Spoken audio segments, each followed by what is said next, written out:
पिछले एपिसोड में वेंगयुआन आखिरी वाले क्रिस्टल को खोजने के लिए चले गई थी, जहाँ पर कि अचानक से उसके सामने कोई डोर ओपन हो गया था। इसके बाद अगले सीन में बताया जाता है कि डिमन का अटैक जब शांत हो गया, तब उसके बाद वेंगयुआन जाइंट स्पिरिट के मिस्टीरियस सील में जाने के लिए निकल गई, क्योंकि अब उसके लिए 7वें सिल्वर क्रिस्टल को खोजना जरूरी है, जो कि जाइंट स्पिरिट गॉड के पावर को रिस्टार्ट करने के लिए जरूरी है। वही हम देखता है कि वेंगयुआन एक केव के सामने आ गई थी, जहाँ हमें बताया जाता है कि साउथ ईस्टर्न फोर्ट्रेस शांति के एक रेयर मोमेंट में शुरू हुआ, लेकिन फिर वो कहने लगता है कि मैं इसके बारे में अच्छे से जानता हूँ, क्योंकि डिमन क्लैन अगर एक दिन के लिए डिवाइन पावर को प्रोड्यूस नहीं कर सकता, तब तक तुम कभी भी असली वाला शांति को अचीव नहीं कर सकते। तभी अचानक से हम देखता है कि यहाँ पर कोई पावर आने लगती है, जो कि सीधे डिमन के डेड बॉडी के अंदर एंटर हो रही थी, लेकिन असल में इसके ऊपर किसी का भी ध्यान नहीं जाता। वही हम देखता है कि कुछ सोल्जर यहाँ के सॉलिड रॉक के बारे में बात कर रहे थे और कहने लगता है कि अगर ये रॉक यहाँ पर नहीं होता तो फिर मुझे लगता है कि वॉरियर हॉल बहुत पहले डिस्ट्रॉय हो गया होता। तब इस पर दूसरा सोल्जर कहता है कि हाँ, तुमने बिल्कुल सही कहा, और इसीलिए जब तक यहाँ पर ये सुई का ट्रेजर है, डिमन इसे कभी भी डिस्ट्रॉय नहीं कर सकते। मगर तभी अचानक से हम देखता है कि रॉक वाली पावर फिर से एक्टिवेट होने लगती है, जिसे देख वे समझ जाते हैं कि डिमन यहाँ पर अटैक करने के लिए आ रहे हैं, और इसीलिए वे इन पर अटैक करने के लिए कोशिश करते हैं। लेकिन हम देखते हैं कि इनके अटैक का इन पर कोई असर नहीं होता, और फिर वे हैरान होते हुए कहते हैं कि ये तो इम्पॉसिबल है। लेकिन तभी हम देखते हैं कि और भी बहुत सारे डिमन फिर से जिंदा हो जाते हैं, इसीलिए इसे देख सभी इस बात से काफी हैरान हो जाते हैं, और इनमें से किसी को भी समझ में नहीं आता कि ऐसा कैसे हुआ। अब इसके वजह से हम देखता है कि वे सभी काफी परेशान हो जाते हैं और कहने लगता है कि हमें इसके बारे में क्या करना चाहिए, क्योंकि ऐसा लगता है कि वे इस पर हमें मार देंगे। वहीं हम देखता है कि रॉक में से निकलने वाली पावर डिमन को मारने लगती है, लेकिन फिर भी इनके बॉडी में से कोई पावर निकल रही थी, और इसके वजह से बाकी डिमन जिंदा हो रहे थे। वहीं उधर हम देखता है कि वेंगयुआन भी केव के अंदर आ गई थी, जहाँ वो कहने लगती है कि यही जाइंट स्पिरिट का मिस्टीरियस सील है। तभी हम देखता है कि वो अपने जाइंट सील वाले पावर का यूज करने के लिए रेडी हो गई थी, ताकि वो इसका यूज करके इसे ओपन कर सके। इसके बाद वो अपने जाइंट सील का यूज करके यहाँ के दीवार के ऊपर अटैक करती है, जिसका वजह से हम देखते हैं कि यहाँ की गेट ओपन हो गई थी, और फिर इसके अंदर से कोई लाइट भी आने लगती है। लेकिन तभी अचानक से वेंगयुआन का जाइंट सील भी इसके अंदर जाने लगा था, इसीलिए वेंगयुआन इस बात से काफी परेशान हो जाती है। तभी अचानक से वेंगयुआन का जाइंट सील भी इसके अंदर जाने लगता है, इसीलिए वेंगयुआन इस बात से और ज्यादा परेशान हो गई थी, और फिर हम देखता है कि वो भी इसे लेने के लिए अंदर जाने लगती है। मगर तभी अचानक से हम देखता है कि इसके सामने बहुत बड़े बड़े पत्थर गिरने लगते हैं, जिसका वजह से वेंगयुआन अपने जाइंट सील को पकड़ नहीं पाती, और फिर उसे समझ में नहीं आता कि वो इसके लिए क्या करेंगे। लेकिन तभी इसी वक्त हम देखता है कि कोई गार्डियन इसके सामने आ गया था, जो कहने लगता है कि तुम तो एक मामूली से मॉर्टल हो, लेकिन इसके बाद भी यहाँ पर आने की तुम्हारी हिम्मत कैसे हो गई। तब हम देखता है कि वेंगयुआन इसे ग्रीट करती है और बताती है कि मैं जाइंट स्पिरिट गॉड की डिसेंडेंट हूँ, और मैं असल में यहाँ पर वॉरियर हॉल के मास्टर के कहने पर आई हूँ, ताकि मैं 7th सिल्वर क्रिस्टल को हासिल कर सकूँ। लेकिन अब इसके बारे में सुनते ही वो गार्डियन इसे अपने हथेली पर उठा लेता है, और फिर कहने लगता है कि अगर तुम जाइंट स्पिरिट गॉड की डिसेंडेंट हो तो आखिरकार तुम इतनी कमजोर कैसे हो, और क्या इसके बाद भी यहाँ पर आने की तुम्हारी हिम्मत हो गई। अब इतनी बात कहने के तुरंत बाद हम देखते हैं कि उसने इसे अपने पंजे में पकड़ लिया था, और फिर कहने लगता है कि तुम मेरे फिंगर को भी मूव नहीं कर सकती, और अब इसीलिए यहाँ से बाहर निकल पाना तुम्हारे लिए इम्पॉसिबल है। मगर वहीं हम देखते हैं कि वेंगयुआन को अभी भी इसके बारे में कोई चिंता नहीं होती, और फिर कहती है कि तुम मेरे पावर को देखने के लिए रेडी हो जाओ। और फिर हम देखता है कि वो अपने पावर का यूज करके अपने आप को बहुत ही आसानी से आजाद करा लेती है। तब इसे देखो गार्डियन कहता है कि ये तो टिकलिंग की पावर है, और इसके बाद हम देखते हैं कि वो भी अपने पावर का यूज करके अटैक करने के लिए रेडी हो गया था। लेकिन वही हम देखते हैं कि वेंगयुआन को अभी भी इसके बारे में कोई डर नहीं होता, और इसीलिए वो भी अपने पावर का यूज करके इस पर अटैक करने के लिए चली जाती है। लेकिन तभी अचानक से हम देखते हैं कि गार्डियन के बॉडी से कोई पावर बाहर आती है, जिसके वजह से वेंगयुआन इसके सामने कुछ भी नहीं कर पाती। लेकिन इसके बाद भी हम देखते हैं कि वेंगयुआन फिर से इसका सामना करने के लिए रेडी हो गई थी। लेकिन इसके बाद भी हम देखते हैं कि वेंगयुआन फिर से इसका सामना करने के लिए रेडी हो गई थी, और कहती है कि इसका बॉडी तो बहुत ही हार्ड है। लेकिन वही हम देखते हैं कि वो गार्डियन भी इसे इतना आसानी से छोड़ने वाला नहीं होता, और फिर वो कहने लगता है कि तुम मेरे साथ में खेलने के लिए रेडी हो जाओ। और फिर इसके बाद वो बहुत सारे पत्थर का यूज करके उसे चारों तरफ से घेर लेता है। लेकिन इसके बाद भी हम देखते हैं कि वेंगयुआन इसे तोड़कर बाहर आ गई थी, और वो फिर से इसके ऊपर अटैक करने के लिए चली जाती है। मगर तभी हम देखता है कि उस गार्डियन ने अपने किसी पावर का यूज करके इस पर अटैक कर दिया था, जिसका वजह से वेंगयुआन इसके सामने कुछ भी नहीं कर पाती, और वो इसके वजह से इंजर्ड होकर नीचे गिर जाती है। लेकिन अभी भी हम देखता है कि वेंगयुआन इतना आसानी से हार मानने वाली नहीं होती। होती और फिर वो कहने लगती है कि शायद मैं इसके बारे में समझ गई, क्योंकि इसके पीछे लगा हुआ क्रिस्टल इसके एनर्जी का सोर्स है और अब इसीलिए हम देखता है कि वो इस पर अटैक करने का डिसाइड करती है। लेकिन तभी हम देखता है कि गार्डियन ने भी फिर से अपने पावर को एक्टिवेट कर लिया था और वो इसका यूज करके वेंगुआन पर पंच मारने के लिए आता है। लेकिन हम देखता है कि वेंगुआन इसके अटैक से अपने आप को बचा लेती है और अब इस तरह से वो भी इसके क्रिस्टल पर अटैक करने के लिए जाती है। लेकिन तभी हम देखता है कि गार्डियन ने भी अपने हथेली का यूज करके क्रिस्टल को बचा लिया था और वो फिर से अपने पावर का यूज करके इस पर अटैक करने के लिए कोशिश करता है। लेकिन वेंगुआन इस पर भी अपने आप को इसके अटैक से बचा लेती है। लेकिन तभी हम देखता है कि वेंगुआन इसके बारे में पहले से समझ गई थी और इसीलिए वो इससे कहती है कि मैंने बिल्कुल ऐसा ही उम्मीद किया था। लेकिन अभी भी हम देखता है कि गार्डियन इतना आसानी से शांत होने वाला नहीं होता और इसीलिए वो फिर से अपने पावर का यूज करके इस पर अटैक करने की कोशिश करता है। लेकिन इस बार भी हम देखता है कि वेंगुआन अपने आप को इसके अटैक से बहुत ही आसानी से बचा लेती है और इसी के साथ वो इस पर पीछे से अटैक करने के लिए आ गई थी। लेकिन वहीं उधर गार्डियन भी अपने आप को बचाने के लिए रेडी हो गया था, जिसे देख वेंगुआन अपने ब्लडी वाले पावर का यूज करने के लिए रेडी हो जाती है, जिसकी वजह से गार्डियन इसमें बहुत बुरे तरीके से फंस गया था। वहीं अब हम देखता है कि वेंगुआन को इसके ऊपर अटैक करने के लिए चांस मिल गया था, इसीलिए हम देखता है कि वो तुरंत अपने पावर को एक्टिवेट कर लेती है और इस तरह से इसके पीछे वाले क्रिस्टल पर अटैक करने के लिए आ गई थी। जिसके बाद हम देखता है कि इस तरह से उसने इसे हरा दिया था और फिर उसे पता चलता है कि केवल इसी तरीके से वो इसमें आगे जा सकती है। वहीं दूसरी तरफ हम देखते हैं कि डीमन फिर से जिंदा होकर अटैक करने लगे थे, जहां हम देखते हैं कि सोल्जर भी इनको रोकने के लिए कोशिश करते हैं, लेकिन फिर भी हम देखते हैं कि वे इनके सामने कुछ भी नहीं कर पाते। लेकिन वहीं हम देखता है कि डीमन भी इतना आसानी से मारने वाले नहीं होते, इसीलिए वे फिर से इन पर अटैक करना शुरू कर देते हैं ताकि वे किसी तरह सड़क वाले पिलर को डिस्ट्रॉय कर सके। मगर तभी इसी वक्त हम देखता है कि हानि भी यहाँ पर आ गया था, जो कि अपने एंजल ब्लेसिंग वाले पावर का यूज करने लगता है और अब इस तरह से हम देखते हैं कि वे डीमन का सामना करने लगे थे। वहीं उधर हम देखता है कि सार भी अपने पावर का यूज करके डीमन पर अटैक कर रही थी, जहाँ पर कि कोई भी इसका सामना करने के लिए कुछ नहीं कर पा रहा था। तभी इसी बीच हम देखता है कि अब हाउचन भी यहाँ पर आ गया था, जो कि तुरंत अपने सूरज स्लैश वाले पावर को एक्टिवेट कर लेता है और अब इसका यूज करके वो इन पर अटैक करने के लिए रेडी हो गया था। लेकिन इसके बाद भी हम देखता है कि इनको हरा पाना इतना आसान नहीं होता, क्योंकि इनमें से निकलने वाली पावर बाकी डीमन को जिंदा कर रही थी और इसीलिए हाउचन समझ जाता है कि वे इस तरह से इनको हरा नहीं सकते। अब इसीलिए हम देखता है कि हाउचन इसके पीछे का वजह के बारे में पता लगाने के लिए डिसाइड करता है, ताकि वो समझ सके कि आखिरकार वे जिंदा कैसे हो रहे हैं। तभी इसी बीच उसे पता चलता है कि यह तो असल में किसी डीमन गॉड की पावर है, इसीलिए हम देखते हैं कि वो अब इसके बारे में पूरी तरह से अलर्ट हो गया था और फिर वो हानि से कहता है कि तुम्हें इसके बारे में चिंता करने की कोई जरूरत नहीं है, क्योंकि अब हम इसे देख लेंगे। जिसके बाद हम देखता है कि वे भी इसके बारे में पता लगाने के लिए रेडी हो गए थे और वे इसके लिए उसमें से निकलने वाले पावर के पीछे पीछे जाने लगते हैं। वहीं उधर हम देखते हैं कि वेंगुआन अपने सिल को खोजते हुए किसी जगह पर आ गई थी, जहाँ वो देखती है कि उसका सिल तो असल में यहाँ पर चार्ज हो रहा है और इसीलिए हम देखते हैं कि वो इस बात से हैरान हो जाती है। इसके बाद हम देखते हैं कि वो यहाँ पर आने के वजह के बारे में बताती है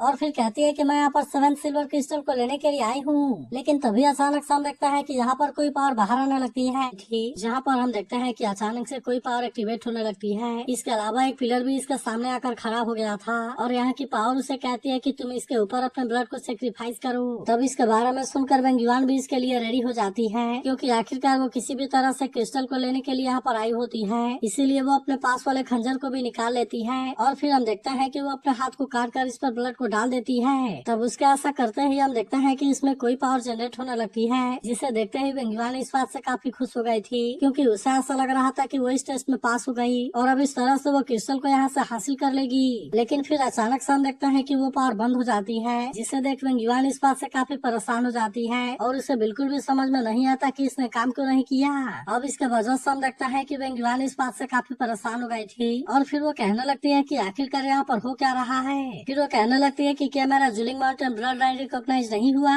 लेकिन इसके बाद भी हम देखते हैं कि उसे इसके बारे में कुछ भी समझ नहीं आ रहा था, इसीलिए वो फिर से कहने लगती है कि आखिरकार इसने काम क्यों नहीं किया और आखिरकार यहाँ पर मेरे साथ में हो क्या रहा है। लेकिन तभी उसी वक्त हम देखते हैं कि उसके सामने फिर से कोई गार्डियन आ गया था, जो वेंगुआन से पूछता है कि तुम यहाँ पर क्यों आई हो। तब उसे देखते ही वेंगुआन तुरंत उसे ग्रीट करती है और फिर वो कहती है कि आज आपको परेशान करने के लिए मुझे माफ कर देना, लेकिन मैं असल में ब्लेसिंग के पावर को रिस्टार्ट करना चाहती हूँ, ताकि इस तरह से मैं साउथ ईस्ट वाले फोर्ट्रेस को गार्ड कर सकूँ। अब इसीलिए वो इसे बताती है कि मैं यहाँ पर जाइंट स्पिरिट गॉड के सामने रिक्वेस्ट करने के लिए आई हूँ, ताकि वो मेरे साथ आकर अपने डिवाइन पावर से हमें प्रोटेक्ट कर सके। लेकिन वही हम देखते हैं कि उस गार्डियन को अभी भी इसके बारे में कोई चिंता नहीं होती, इसीलिए वो तुरंत अपने पावर का यूज करता है और इस तरह से वेंगुआन को वहाँ से पीछे धकेल देता है। फिर वो कहने लगता है कि तुम तो बहुत ही वीक हो, इसीलिए अगर तुम मेरे लेगेसी को चाहती हो तो फिर ऐसा लगता है कि तुम इसके लिए क्वालिफाई नहीं हो। हो, लेकिन अभी भी हम देखते हैं कि वेंगुआन इतना आसानी से हार मानने वाली नहीं होती और फिर वो कहती है कि यहाँ की पावर ने मेरे स्किल को रिकॉग्नाइज कर लिया। इसके अलावा मैंने तो यहाँ के असेसमेंट को भी पास कर लिया, लेकिन क्या इसके बाद भी ऐसा हो सकता है कि मैं इसके लिए क्वालिफाई नहीं हूँ? लेकिन अभी भी हम देखता है कि गार्डियन को इस बात से कोई मतलब नहीं होता और फिर वो वेंगुआन से कहता है कि हाँ तुमने सही समझा, मगर अभी भी हम देखता है कि वेंगुआन इतना आसानी से मानने वाली नहीं होती और कहती है कि इस समय साउथ ईस्टर्न फोर्ट्रेस डेंजर में है, लेकिन क्या इसके बाद भी ऐसा लगता है कि मैं इसके बारे में झूठ बोलूंगी? मगर अभी भी हम देखता है कि वो गार्डियन इसके लिए रेडी नहीं होता और फिर वो कहता है कि मुझे किसी भी बात से कोई मतलब नहीं है, इसीलिए अगर वहाँ पर वॉर भी हो रहा है तो ये केवल तुम्हारी जिम्मेदारी है। लेकिन वही हम देखते हैं कि वेंगुआन अभी भी इतना आसानी से हार मानने वाली नहीं होती और फिर वो कहती है कि अगर ऐसा है तो फिर इसके बारे में बात करने की कोई जरूरत नहीं है। और फिर इसके बाद हम देखता है कि वो अपने पावर का यूज करके अपने सील को लेने के लिए रेडी हो गई थी। इसके बाद वो कहती है कि तुम इसे डिजर्व नहीं करते और अब इस तरह से हम देखता है कि वो अपने जाइंट सील को लेने के लिए रेडी हो गई थी। लेकिन अब इसके बाद हम देखता है कि वो गार्डियन इसके ऊपर गुस्सा होने लगा था और फिर कहता है कि अब मेरे पास में वॉर गॉडेस के लिए कोई रिस्पेक्ट नहीं है। लेकिन वही हम देखता है कि वेंगुआन भी इतना आसानी से मानने वाली नहीं होती और फिर कहने लगती है कि अगर ऐसा है तो फिर इसके बारे में बताओ, क्योंकि अगर इंसान भी केवल स्ट्रॉन्ग को रिस्पेक्ट देता रहा तो फिर क्या इसके वजह से हमारे और डिमन के बीच में कोई डिफरेंस बच जाएगी? लेकिन इसके बाद हम देखता है कि वो गार्डियन इसे रोकने के लिए कुछ भी नहीं कर पाता और फिर हम देखता है कि वेंगुआन अपने ताकत का यूज करके अपने जाइंट सील को अपने पास में वापस खींच लेती है। इसके बाद वो उससे गुस्से में कहती है कि मैं अपने डिजिन ब्लड का यूज करके डिमन से फाइट करूंगी, लेकिन अगर तुम इसमें कुछ नहीं कर सकते तो फिर यहाँ पर हमेशा के लिए सोते रहो। लेकिन तभी हम देखता है कि वो गार्डियन भी अपने पावर का यूज करने के लिए रेडी हो गया था और फिर हम देखता है कि वो अपने बैरियर का यूज करके इसे चारों तरफ से घेर लेता है और फिर कहता है कि जो कोई भी मेरे इनहेरिटेंस को हासिल नहीं कर सकता वो यहाँ से इतना आसानी से बाहर नहीं जा सकता। और फिर हम देखता है कि वो अपने पावर का यूज करके इस पर अटैक करने के लिए रेडी हो जाता है। लेकिन इसके बाद भी हम देखता है कि वेंगुआन को इसके बारे में कोई चिंता नहीं होती और इसीलिए वो भी अपने पावर का यूज करके इसके अटैक को रोकने लगती है। फिर वो कहने लगती है कि चलो फिर तुम्हें इसके बारे में बताओ कि आखिरकार वो प्रोफाउंड आर्मी कहाँ पर है जो कि अपने फ्लेश और ब्लड को सेक्रीफाइस करके इंसानियत के लिए फाइट कर रहा है। लेकिन तभी हम देखता है कि यहाँ के क्रिस्टल में भी कुछ होने लगा था और फिर वह जाइंट सील की तरफ आने लगते हैं। वही उदाहरण देखता है कि वेंगुआन अभी भी इतना आसानी से इसके सामने हार मानने वाली नहीं होती और फिर कहने लगती है कि अभी भी तुम्हें लगता है कि मैं वीक हूँ। तभी हम देखता है कि सारे क्रिस्टल एक एक करके इसके जाइंट सील में वापस आ गए थे, इसीलिए इसे देख गार्डियन भी इस बात से काफी हैरान हो जाता है और फिर कहता है कि इसने तो सारे क्रिस्टल को वापस ले लिया। अब इसीलिए हम देखता है कि जाइंट सील की पावर काफी बढ़ गई थी और इसीलिए गार्डियन को भी इसे रोकने में काफी दिक्कत हो रही थी। फिर वो गुस्से में कहती है कि हमने अपने विश्वास फ्लेश और ब्लड का यूज करके डिफेंस लाइन को क्रिएट किया और अब इस तरह से हम देखता है कि वो भी अपने पावर को यूज करने के लिए रेडी हो जाती है, जहाँ पर कि अब वो गार्डियन इसे रोकने के लिए कुछ भी नहीं कर पाता। इसके बाद हम देखता है कि वो अपने जाइंट सील का यूज करके यहाँ के बैरियर को तोड़ देती है और फिर कहती है कि मैं खुद को भी सेक्रीफाइस करके सबको गार्ड करूंगी। लेकिन तभी वो गार्डियन इसे बताता है कि असल में तुमने यहाँ के असेसमेंट को पास कर लिया और अब इसीलिए तुम यहाँ से क्रिस्टल को लेकर जा सकती हो और तुम ह्यूमैनिटी को प्रोटेक्ट करने के लिए फाइट कर सकती हो। जिसके बाद हम देखता है कि वेंगुआन भी इस बात से काफी खुश हो गई थी क्योंकि आखिरकार वो जिस काम के लिए आई थी वो इसमें कामयाब हो गई। वहीं दूसरी तरफ हम देखता है कि डिमन इतना आसानी से अभी भी हार मानने वाले नहीं होते और फिर वो हाउसन और सायर से कहते हैं कि यहाँ पर हमें फॉलो करने की तुम्हारी हिम्मत कैसे हो गई। लेकिन इसके बाद भी हम देखता है कि इन दोनों को इसके बारे में कोई चिंता नहीं होती, इसीलिए वे फिर से अपने पावर का यूज करने के लिए रेडी हो गए थे और हम देखता है कि वे बिना डरे इनसे फाइट करने के लिए चले जाते हैं। तभी हम देखता है कि और भी बहुत सारे डिमन सायर के ऊपर अटैक करने के लिए आने लगे थे, लेकिन इसके बाद भी हम देखता है कि सायर को इसके बारे में कोई चिंता नहीं होती और इसीलिए वो अपने पावर का यूज करके इनको बहुत ही आसानी से मार देती है। वहीं उदाहरण देखते हैं कि हाउसन भी अपने पावर का यूज करने के लिए रेडी हो गया था, जिसके वजह से डिमन इनके सामने कुछ भी नहीं कर पाते और वो इनको बहुत ही आसानी से मारने लगते हैं। लेकिन अभी भी हम देखते हैं कि डिमन को मार पाना इतना आसान नहीं होता क्योंकि वे फिर से निकलने वाले पावर से जिंदा हो रहे थे और फिर वे कहने लगता है कि अब हमारे पास में तुमसे खेलने के लिए काफी टाइम है, लेकिन फिर भी तुम ज्यादा टाइम के लिए हमारे सामने कुछ भी नहीं कर पाओगे। लेकिन तभी हम देखता है कि बहुत सारे डिमन रॉक पिलर के ऊपर चढ़ गए थे, जिससे देख सोल्जर इनको रोकने के लिए कोशिश करते हैं, लेकिन फिर भी हम देखता है कि वो इस बार इनको रोकने के लिए कुछ भी नहीं कर पाते और अब इस तरह से वो अपने आप को ब्लास्ट करके इसे डैमेज करने में कामयाब हो जाते हैं। अब इसीलिए हम देखता है कि रॉक पिलर ज्यादा टाइम के लिए इनको नहीं झेल पाता और अब इस तरह से डिमन इसे तोड़ने में कामयाब हो जाते हैं। तब इससे देख सभी सोल्जर कहता है कि ये पूरे साउथ ईस्टर्न पास में अकेला बचा हुआ था, लेकिन आखिरकार डिमन ने इसे भी तोड़ दिया। वहीं हम देखता है कि बहुत सारे डिमन एक साथ में अटैक करने के लिए आने लगे थे, जिससे देख वे कहने लगते हैं कि अगर हम इनको नहीं रोक सके तो फिर ऐसा लगता है कि साउथ ईस्ट फोर्ट्रेस भी पूरी तरह से बर्बाद हो जाएगा।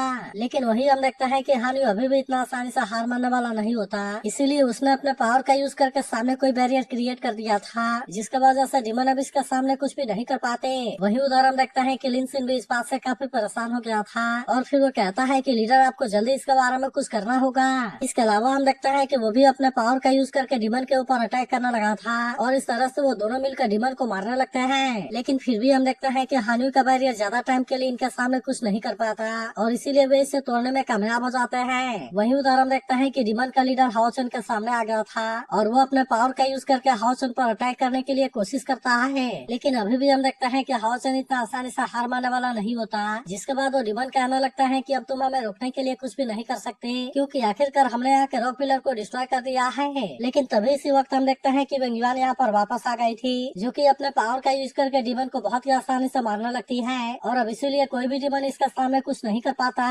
जिसके बाद हम देखते हैं कि इसे देख सभी काफी खुश हो गए थे और फिर वे कहने लगता है कि वॉर गॉडेस यहाँ पर आ गई। लेकिन वही हम देखते हैं कि वेंगुआन भी अपने पावर का यूज करके फाइट करने के लिए रेडी हो जाती है और इसी के साथ वो यहाँ पर हेल्प करने के लिए सभी को थैंक यू कहती है। लेकिन वही उदाहरण देखता है कि डिमन अभी भी इतना आसानी से हार मानने वाले नहीं होते, इसीलिए वे फिर से इन पर अटैक करने के लिए रेडी हो जाते हैं और कहने लगता है कि यही तुम्हारे ब्यूरियल प्लेस है। इसके बाद हम देखते हैं कि एक डिमन अपने पावर को एक्टिवेट कर लेता है और अब इस तरह से इसका यूज करके वो शायर पर अटैक करने के लिए रेडी हो गया था। लेकिन तभी हम देखते हैं कि हाओचन सामने आकर इसे बचा लेता है और फिर कहता है कि हमें जल्दी से इसे जीतना होगा। तब इसके बारे में सुनकर शायर भी इसके लिए मान गई थी और फिर हम देखते हैं कि वो भी अपने पावर का यूज करके अटैक करने के लिए रेडी हो जाती है। इसके बाद हम देखते हैं कि वे दोनों अपने पावर को एक साथ में यूज करने लगते हैं, जहाँ पर कि डिमन अब इनका सामना करने के लिए कुछ भी नहीं कर पाता और फिर हम देखते हैं कि वो इन दोनों के पावर के बीच में बहुत बुरे तरीके से फंस गया था। अब इसीलिए वो डिमन इनके सामने कुछ भी नहीं कर पाता और फिर हम देखते हैं कि वे इसे मारने के बाद यहाँ से जाने लगते हैं। तभी हम देखते हैं कि डिमन का लीडर असल में यहाँ पर मरने का नाटक कर रहा था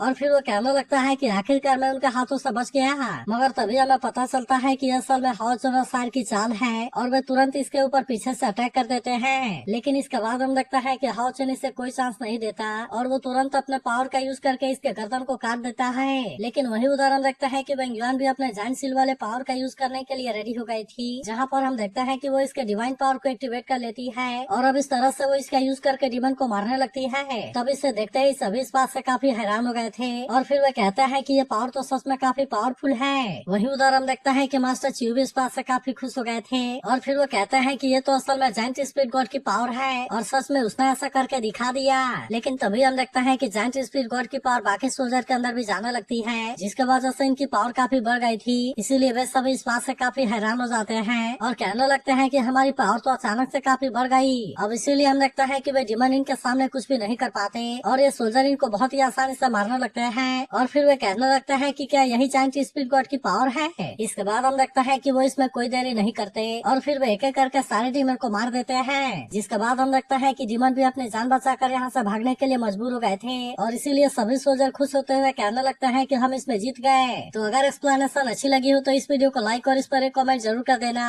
और अगर आप इसके अगले एपिसोड के लिए एक्साइटेड हो तो इस वीडियो को लाइक और इस पर एक कमेंट जरूर कर देना, क्योंकि अब सारे एपिसोड की एक्सप्लेनेशन अपने अपने टाइम से अपलोड होगी।